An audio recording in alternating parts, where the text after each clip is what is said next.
پیارے پاکستان کے پیارے پاکستانیوں، اس ویڈیو میں سب سے پہلے بات کریں گے اس عورت کے بارے میں۔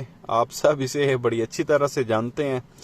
تعلق اس کا نون لیگ سے ہے، نام ہے اس کا عظمیٰ بخاری۔ ویسے کچھ لوگ اسے بڑے استعفے والی بھی کہتے ہیں۔ اس کی وجہ یہ ہے کہ خان صاحب کی حکومت میں جو ہے ان لوگوں نے بڑی ڈیمانڈ کی تھی، جی استعفیٰ دو، استعفیٰ دو، استعفیٰ دو۔ خان صاحب کو کہتے تھے کہ استعفیٰ دیں، آپ نالائق ہیں، نااہل ہیں، نکمے ہیں، فلانے ڈھینگڑے، اس طرح کی گفتگو کرتے تھے۔ تو وہ آپ کو پتہ ہے خان صاحب اکثر جو ہے وہ اپنے وزیر تبدیل کر دیا کرتے تھے، استعفے لے لیا کرتے تھے۔ تو وہ ہوا یہ کہ خان صاحب نے اپنے کسی وزیر سے جو ہے وہ استعفیٰ لے لیا۔ تو یہ عورت میڈیا پہ آئی آ کے کہتی ہے جی کہ ہمیں تو چھوٹا جو استعفیٰ ہے بیسیکلی وہ مطمئن نہیں کرے گا، مجھے جو ہے وہ چھوٹا استعفیٰ جو ہے وہ مطمئن نہیں کرے گا، مجھے بڑا استعفیٰ چاہیے، یعنی کہ عمران خان کا جو ہے وہ استعفیٰ چاہیے۔ تو اس وقت بڑا اس کا مذاق اڑا تھا کہ بھائی اس کا جو ہے نا وہ چھوٹے استعفے سے یہ مطمئن نہیں ہوتی، اس کو بڑا استعفیٰ چاہیے۔ وہ ایک میم بن گیا تھا ہمارا، بڑا اس وقت جو ہے اس کا مذاق اڑایا گیا تھا۔ بہرحال اس کے بارے میں بات کرنی ہے۔ ایک بڑا زبردست میم چل رہا ہے اس کو لے کر اس وقت سوشل میڈیا پہ، مطلب کہ پی ٹی آئی کے ایک بندے نے جو ہے بالکل اس کی جو بولتی بند کر کے رکھ دی۔ تو یہ میم آپ سنیں، عظمیٰ بخاری کیا کہہ رہی ہے، اور آگے سے جو پی ٹی آئی کا بندہ ہے جن کا نام ہے صداقت علی عباسی، انہوں نے اس کو آگے سے کیا جواب دیا، یہ غور سے سنیں، پھر آگے مزید بات کرتے ہیں۔ بہت شوق ہے انقلاب لانے کا، تو آؤ پیش کرو آگے، پھر اتنا جگرا ہونا چاہیے، باہر نکلتے کیوں نہیں ہو؟ تو یہ کہتی ہے کہ آج میں کہاں آ جاؤں، تمہارے گھر آ جاؤں، آتا ہوں، بلا لو مجھے۔ تو یہ پیارے پاکستانیوں، آپ نے سنا، بات آپ کو جو ہے وہ سمجھ آ گئی ہوگی۔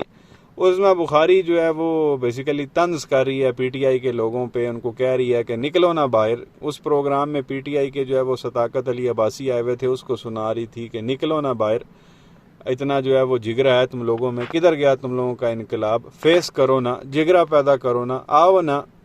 آگے سے وہ صداقت علی عباسی کہتے ہیں کتنے آواں تیرے گھر آ جاواں، میں نے بلانا میں آ جانا۔ تو وہ مطلب یہ اس کے اوپر اتنا زبردست یہ میم چل رہا ہے، جس نے بھی بنایا مطلب کلاس کا جو ہے وہ میم بنایا۔ مجھے لگتا ہے عظمیٰ بخاری جو ہے وہ دوبارہ کبھی اس طرح کی جو ہے وہ سٹیٹمنٹ نہیں دے گی انقلاب کو لے کے کہ نکلو۔ مطلب بندے کو سوچ سمجھ کے بات کرنی چاہیے۔ عوام تو نکلی بھی تھی، آگے سے جو معاملات ہوئے وہ آپ کے سامنے ہیں، بیچارے لوگ جو ہے وہ ابھی تک جو ہے وہ جیلیں بھگت رہے ہیں۔ تو ایک یہ میم جو ہے وہ چھوٹا سا آپ کے ساتھ جو ہے وہ شیئر کرنا تھا۔ اس کے علاوہ تھوڑی سی بات کریں گے بالکل بلاول کے بارے میں۔ بلاول صاحب جو ہے وہ گئے ہیں حافظ حمداللہ سے ملنے کے لیے ہاسپٹل میں، میں نے آپ کو بتایا بھی تھا، 2-3 ویڈیوز میں اس چیز کا میں ذکر کر چکا ہوں کہ مستونگ میں ایک دھماکہ ہوا تھا، اس کے نتیجے میں فضل الرحمان کی پارٹی کا یہ حافظ حمداللہ یہ زخمی ہوا تھا۔ تو کل فضل الرحمان اس سے ملنے گیا ہوا تھا اور یہ صاحب رونے لگ گئے تھے۔ آج جو ہے وہ بلاول وہاں پہنچ گیا، حالانکہ آپ دیکھیں کہ اس وقت ان کے جو ہے وہ اختلافات آپس میں چل رہے ہیں، میڈیا پہ ایک دوسرے کے خلاف بیان بازیاں جو ہے یہ لوگ کر رہے ہیں، اس کے باوجود بلاول نے آپ کہہ لیں کہ بڑے پن کا مظاہرہ کیا۔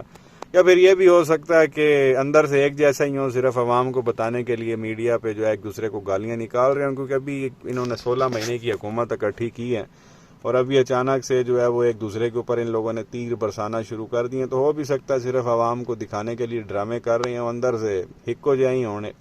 تو بہرحال بتانا آپ کو یہ تھا کہ یہ بلو وہاں گئی ہے، وہاں پہ بڑا پھولوں کا گلدستہ اور جا کے بیٹھی شیٹھی ہے اس کے ساتھ، اور بڑا جو ہے وہ عیادت کی ہے اس کی۔ تو مجھے تھوڑا سا یہ لگا کہ یار یہ خان صاحب کے پاس بھی آ سکتا تھا، خان صاحب کو 4 گولیاں لگی، خان صاحب جو ہے وہ کافی عرصہ ہاسپٹل میں جو ہے رہے، پھر ویل چیئر پہ بھی رہے۔ چلو سیاسی اختلاف اپنی جگہ کو، پھولوں کا گلدستہ جو ہے وہ خان صاحب کے پاس یہ بندہ لے کے آ جاتا بلاول، ہو سکتا خان صاحب کو بھی کوئی اس پہ جو ہے وہ رحم آ جاتا، لیکن یہ خان صاحب کے پاس نہیں آیا۔ حالانکہ کہا جاتا ہے کہ جی بڑا پڑھا لکھا ہے، آکسفورڈ سے پڑھا ہوا ہے، بڑا شعور والا ہے، تمیز والا ہے، تو لیکن ہمیں تو یہ چیز نظر نہیں آئی۔ خان صاحب کے پاس بھی آ جاتا تو لوگ پی ٹی آئی والے تھوڑی تعریفیں اس کی کر دیتے، اس میں فائدہ بلاول کا ہی ہونا تھا۔ بہرحال وہ نہیں آیا، ادھر حمداللہ کے پاس پہنچ گیا مخالفت کے باوجود، لیکن خان صاحب کے پاس نہیں آیا۔ حالانکہ حمداللہ کو تو اتنا کچھ ہوا بھی نہیں ہے، خان صاحب کو تو 4 گولیاں لگ گئی تھی، خان صاحب نے کافی عرصہ جو ہے وہ ویل چیئر پہ گزارا۔ تو بہرحال ایک یہ چیز بھی آپ کے ساتھ شیئر کرنی تھی۔ اس کے علاوہ تھوڑی سی بات کرنی ہے اپنے جو یہ ہمارے سرکاری ماشاءاللہ ملازمین ہیں، سب کی تو نہیں بات کریں گے، جو فری بجلی لیتے ہیں ان کی بات کریں گے۔ ابھی وزیر اعظم صاحب کو جو ہے وہ ایک رپورٹ پیش کی گئی ہے اور میڈیا پہ بھی یہ رپورٹ چل رہی ہے۔ اس رپورٹ کے مطابق جی جو سرکاری ملازمین ہیں وہ اپنی اضافی بجلی جو ہے وہ پڑوسیوں کو بیچ دیتے ہیں. اندازہ کریں یہاں پہ لوگ مر رہے ہیں اور لوگ بجلی کے بل نہیں دے پا رہے, خودکشیاں کر رہے ہیں, اور ہمارے جو سرکاری ملازمین ہیں وہ ماشاءاللہ ان کے پاس بجلی بچ جاتی ہے اور جو بچ جاتی ہے پڑوسیوں کو بیچ دیتے ہیں. تو یہ رپورٹ پیش کی گئی ہے وزیر اعظم صاحب کو. بھی یہ مثال لے لیں چھوٹی سی کہ اگر کسی بندے کو 500 یونٹ فری دیے جا رہے ہیں کسی سرکاری بندے کو, اور وہ استعمال صرف 200 کرتا ہے یا 300 کرتا ہے, 500 اس کو دیے گئے, 300 اس نے استعمال کر لیے, پیچھے 200 رہ گئے, وہ اس نے پڑوسیوں کو بھیج دیجیے تار لال ہو گیا 200 تسی استعمال کر لو تو 200 یونٹاں دے سانو پیسے دے دیو. تو یہ سرکاری لوگوں نے یہ کام شروع کیا ہوا ہے. مطلب بجائے اس کے کہ آپ سرکار کو جو ہے وہ واپس کر دیں, وہ کوئی سبسڈی دے دے عوام کو یا کسی غریب بندے کی مدد ہو جائے, انہوں نے آگے پڑوسیوں کو جو ہے وہ بیچنا شروع کر دی ہے. تو یہ حالات ہوئے پڑے ہیں. وہ وزیر اعظم کو اب وہ رپورٹ تو پیش کر دی گئی ہے, پتہ نہیں وزیر اعظم جو ہے وہ اس پہ کیا کرتا ہے. وزارت خزانہ کی جانب سے بہرحال وزیر اعظم کو سفارش کی گئی ہے کہ جو فری بجلی دی جا رہی ہے اس کو فوراً جو ہے وہ ختم کیا جائے, کیونکہ اس کا بوجھ ظاہر ہے وہ غریب عوام پہ پڑتا ہے. اب جو فری بجلی استعمال کرتے ہیں تو اس کا پیسہ کہاں سے جاتا ہے؟ غریب عوام کے ٹیکس کے پیسے سے وہ کاٹا جاتا ہے. تو ظاہر ہے وہ ختم کر دینی چاہیے. ان کی ماشاءاللہ پہلے اتنی لمبی چوڑی تنخواہیں ہوتی ہیں, اوپر سے وہ بجلی کا بوجھ بھی غریب عوام پہ ڈالتے ہیں, یہ کوئی مناسب چیز تو نہیں ہے. اب اوپر سونے پہ سہاگا پتہ چل رہا ہے جو بجلی بچتی ہے وہ بھی آگے وہ بیچ دیتے ہیں. مطلب ان کی تو ساری انگلیاں آپ کہہ لیں کہ گھی میں ہیں. تو یہ بھی آپ کے ساتھ جو ہے وہ خبر شیئر کرنی تھی. اس کے علاوہ پیارے پاکستانیوں تھوڑی سی بات کریں گے نون لیگ کی senior vice president Maryam Nawaz صاحبہ کے بارے میں. یہ اس کا کلپ آپ سن لیں کہ یہ عورت کیا فرما رہی ہے, پھر آگے مزید بات کرتے ہیں. مریم کو شرم آنی چاہیے کہ وہ انڈیا سے داماد کے لیے مشینری منگوا رہی تھی. تو میں یہ کہنا چاہتی ہوں, میں عمران خان کی کسی بات کا جواب نہیں دینا چاہتی. میری نظر میں وہ اس قابل نہیں ہے کہ اس کا نام بھی لیا جائے. تو یہ پیارے پاکستانیوں آپ نے ان محترمہ کو سنا. وہ محترمہ جو ہے کیونکہ ان محترمہ کی جو ہے ایک آڈیو لیک ہوئی تھی, اس آڈیو میں یہ جو سرکاری افسر تھے ان کو کہہ رہی تھی کہ بھائی مجھے جو ہے وہ انڈیا سے مشینری منگوا کے دو اپنے داماد کے لیے. وہ کہیں آڈیو لیک ہو گئی, خان صاحب نے بھی سن لی. خان صاحب نے جو ہے وہ آگے سے ڈیمانڈ کر دی بھائی اس چیز کا جواب دے کہ یہ پہلی بات تو یہ ہے کہ یہ ہوتی کون ہے سرکاری لوگوں کو کہنے والی کہ جی میری داماد کے لیے جو ہے وہاں سے مشینری منگوائی جائے, کوئی لگانی ہوگی فیکٹری اس کے داماد نے. دوسری بات یہ انڈیا سے ہی کیوں منگوانی ہے؟ مطلب ایک تو انڈیا کے ساتھ ہماری تجارت نہیں ہے, وہاں سے مشینری منگوا رہی ہے اور اوپر سے کوئی عہدہ بھی نہیں ہے ماشاءاللہ اس کا. تو وہ آڈیو لیک ہوئی, خان صاحب نے ڈیمانڈ کی. وہ کہتی تھی میں تو تمہیں اس قابل ہی نہیں سمجھتی, میں نے تو تمہارے کسی سوال کا جواب تو تاں دے میں تیرے کو جواب ہو میں تو مطلب ہر دوسری لائن کے اندر جب تک تو عمران نہ بولے تجھے سانس نہیں آتا. عمران خان عمران خان عمران خان عمران خان جو بار بار عمران کرے, لگتا خان پیارے پاکستانی آپ کو کہ یہ خان کی بات کا جواب نہ دیتی. جب جواب ہے ہی نہیں تو اس پہ بڑا بس معصومانہ کہہ دیجیے جی میں تو آپ کو اس قابل ہی نہیں سمجھتی, میں نے تو آپ کے کسی سوال کا جواب ہی نہیں, تیرے کو جواب ہوئے تو جواب دے میں. مطلب اب یہ دیکھیں نا یہ کس طرح کی حرکت ہے. میڈیا پہ آ کے انڈیا کو گالیاں نکالتے ہیں, بچوں انہوں نے فون کر کے کہتے ہیں جی اب مشینری بھی داماد کے لیے منگائی جا رہی ماشاءاللہ. تو یہ حرکتیں ہیں ان لوگوں کی. تو ایک یہ بھی کلپ آپ نے دیکھا, ایک کلپ اور آپ کے ساتھ جو ہے وہ شیئر کریں گے. بیچارے کیپٹن صفدر کی حالت پہ جو ہے وہ مجھے ترس آ رہا ہے کہ بیچارہ یار کیسے اس نے زندگی گزار دی ہے شریف خاندان کے ساتھ اتنا عرصہ. تو ایک کلپ آپ سنیں یہ محترمہ کیا فرما رہی ہیں مریم نواز صاحبہ, پھر آگے مزید بات کرتے ہیں.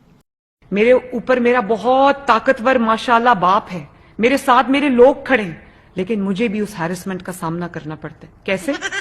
اب دیکھیں, میں جب پولیٹیکل بات کرتی ہوں تو اس کے تحریک انصاف کی طرف سے عمران خان کی طرف سے میرے پہ پرسنل اٹیک آتا ہے. کیا بات کرتے ہیں وہ میری شادی پہ بات کرتے ہیں, حالانکہ میری شادی میرے والدین نے میرے دادا دادی نے بڑی دھوم دھام سے کی تھی ماشاءاللہ, اور آج تک میں اس شادی کو نبھا رہی ہوں. یہ بڑی بات. تو یہ پیارے پاکستانیوں آپ نے سنا مریم صاحبہ کو. اب وہ مریم صاحبہ کہتی ہیں جی کہ میرے اوپر بڑی ایک مضبوط چھت ہے میرے باپ کی, میرے رشتہ دار میرے ساتھ ہیں, لیکن پھر بھی مجھے ہراسمنٹ کا سامنا کرنا پڑتا ہے پی ٹی آئی کی لوگوں کی جانب سے, عمران خان صاحب کی جانب سے. یہ لوگ میری شادی کا مذاق اڑاتے ہیں. تو وہ کہتی ہے میری شادی بڑی دھوم دھام سے ہوئی, میرے اماں ابا نے کی, میری دادا دادی نے کی. اینڈ پہ جو اس نے بات کی وہ بڑی مزے کی تھی، اور میں اس شادی کو ابھی تک نبھا رہی ہوں۔ اس کو کہنا چاہیے تھا کہ شکر الحمدللہ میں اپنے گھر میں ٹھیک ہوں، میری شادی صحیح چل رہی ہے، میرے ماشاءاللہ 3 بچے ہیں، اللہ کا لاکھ لاکھ شکر ہے۔ وہ کہتی ہے میں نبھا رہی ہوں۔ آپ اس بات کو سنیں کہ میں یہ شادی ابھی تک نبھا رہی ہوں، جیسا کہ وہ کوئی احسان کر رہی ہے کسی کے اوپر، یا وہ اس کے اندر پھنسی ہوئی ہے، وہ نبھانا نہیں چاہتی، وہ نبھا رہی ہے۔ حالانکہ جو بندہ اپنی میرج سے خوش ہوتا ہے وہ کہتا جی کہ اللہ کا شکر ہے جی اتنے بچے ہیں اور بہترین زندگی چل رہی ہے، بہترین مجھے ہم سفر مل گیا، تو اللہ کا لاکھ لاکھ شکر ہے۔ وہ محترمہ فرماتی میں نبھا رہی ہیں۔ اب وہ بیچارہ کیپٹن صفدر کا پتہ کرو، وہ کسی کونے میں بیٹھ کے رو رہا ہوگا کہ یار یہ اس نے جو ہے وہ کیا بات کر دی، میں نے 30-32 سال اس کے ساتھ گزار دیے اور یہ جو ہے ابھی تک نبھا رہی ہے۔ بہرحال یہ ان کا جو ہے وہ پرسنل میٹر ہے۔ اللہ جو ہے وہ دونوں کو خوش رکھے، آباد رکھے جی دونوں کی جوڑی کو۔ میں یہ تو نہیں کہوں گا کہ کچھ ہو، بہرحال ہم یہی جو ہے وہ پازیٹیو دعائی کر سکتے ہیں کہ اللہ ان کی جوڑی جو ہے وہ سلامت رکھے، اور اللہ ہمت دے، حوصلہ دے کیپٹن صفدر کو جو اس بیچارے کے ساتھ ہو رہا ہے۔ اب تو آپ کہہ لیں کہ کافی دنوں سے وہ بالکل میڈیا سے ہی غائب ہے، اس کو پتہ نہیں کدھر کیا ہوا ہے۔ باقی سارے جو ہے وہ لندن پہنچے ہوئے ہیں، وہاں پہ عیاشیاں کر رہے ہیں اور خیر ذلیل بھی ہو رہے ہیں۔ ایسے معاملے میں کیپٹن صفدر صاحب کا پتہ ہی کوئی نہیں ہے، وہ بیچارے جو ہے وہ اس وقت کہاں پہ ہیں، کون سی نکڑ میں جو ہے وہ رو رہے ہیں۔ بیوی ان کی جب اس طرح کی باتیں کری کہ میں تو ابھی تک نبھا رہی ہوں، پھر پیچھے کی رہ جاندہ، آگے آپ جو ہے وہ خوش سمجھدار ہیں۔ تو بہرحال یہ کچھ چیزیں آپ کے ساتھ شیئر کرنی تھی۔ آپ کی کیا رائے ہے نیچے کمنٹ سیکشن میں اپنی رائے کا اظہار ضرور کریں۔ ویڈیو کو لائک کریں، چینل کو سبسکرائب کریں اور بیل آئیکن پر ضرور کلک کر لیں اگر ابھی تک نہیں کیا، تاکہ ہماری ہر آنے والی ویڈیو کا جو نوٹیفیکیشن ہے وہ آپ کو ٹائم پر ملتا رہے۔ شکریہ۔